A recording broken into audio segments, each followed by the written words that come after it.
어원으로 이해하는 생각 한자. 안녕하세요. 자, 좋아요 한번 눌러주시고 구독도 눌러주세요. 고맙습니다. 이번 시간에는 감히 감에 대해서 알아보겠습니다.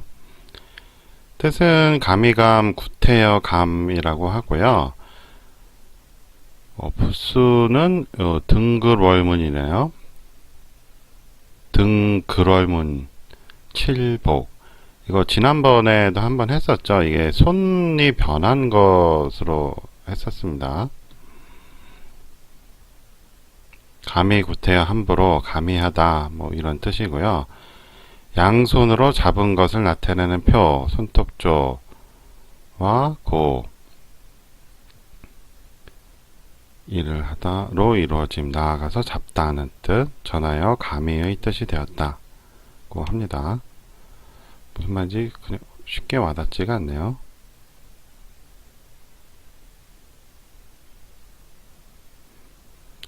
설문회자를 봐도 뭐 특별한 설명은 없습니다. 단지 그 옛 모양이 왼쪽에 보시는 글을 보면 오른쪽은 손이 변한 거라고 그랬죠. 그러니까 손 모양이 그대로 나타났고 그 밑에 부분이 이제 귀이로 현재는 보이는데 옛날 글자는 그 옛 고자라는 거죠. 그게 좀 다른 점이 있네요. 글자 모양이 많이 변했습니다. Chinese etymology에서 보면 그 분명치가 않다고 그래요. 어원이. 그리고 possibly 아마도 가능성이 있다고 그러죠. A hand 이쪽이 손이라고 그랬죠. With a weapon 그러니까 무기를 들고 있는 손이라고 합니다. 그리고 fighting an animal with the mouth 짐승들은 이제 무기가 따로 없으니까 입을 벌려서 이빨로 이제 싸우잖아요. 그것이 이제 입 모양으로 나타났다 이거죠. 그래서 이제 meaning to dare 감이라는 의미로 이제 바뀌었다라고 이제 이야기를 하고 있습니다. 자, 근문을 보면 손이 있고 입이 지금 떨어져 있죠. 옛고로 된 거는 또 나중 일이라는 걸 알 수 있어요. 지금 이 설문회자 같은 데는 이제 옛고로 돼 있잖아요. 그거는 나중에 바뀐 것이고 이때는 벌써 입 모양이 떨어져 있죠. 예. 그래서 이건 정말 해석하기 나름일 것 같아요. 그래서 이제 unclear라는 게 맞는 것 같습니다. 이 당시 사람들 생각을 알아야 되는데 이것만 보고는 이제 특별하게 이제 알 수가 없는 상황인 것 같네요.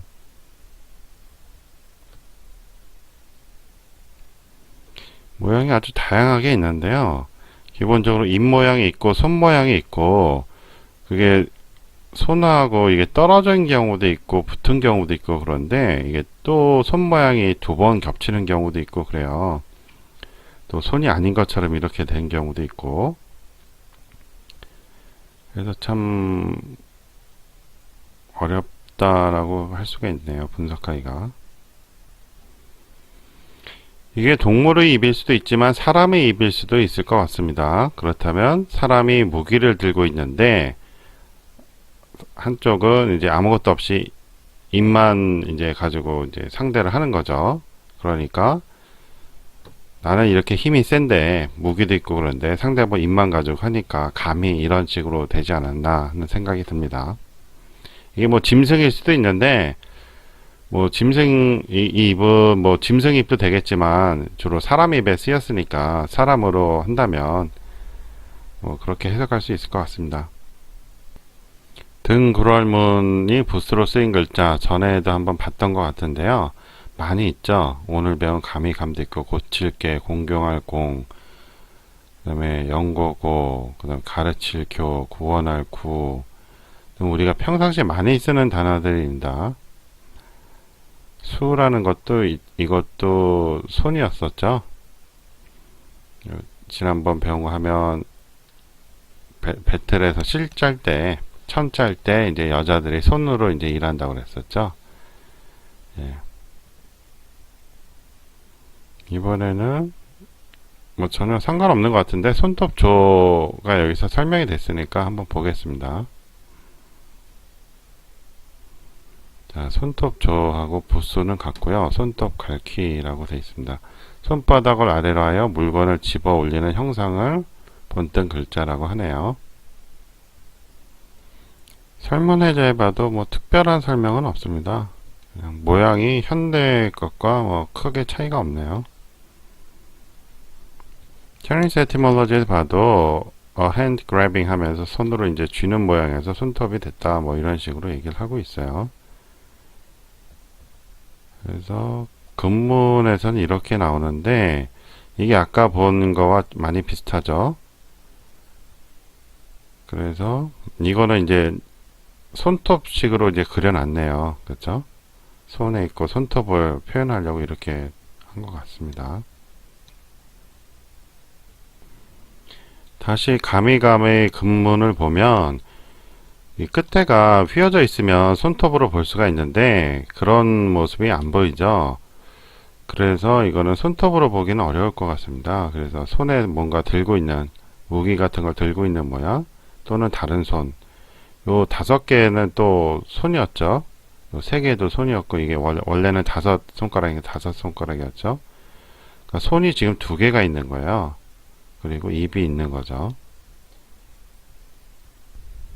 자, 그리고 귀이에 대해서 알아보겠습니다. 가미감에서 이게 귀이로 보였는데 사실은 이게 입구가 변해서 이렇게 된 거죠. 모양이 완전히 변했어요. 자, 귀 모양이고 귀 모양을 본뜬 글자라고 합니다. 특별한 설명은 없네요. 여기도 뭐 상형이라고 써 있죠. 그래서 뭐 주의를 기울여 뭐 듣는 거다 뭐 이런 얘기인데 옛 글자를 보면 귀 모양하고 비슷한 것도 같습니다.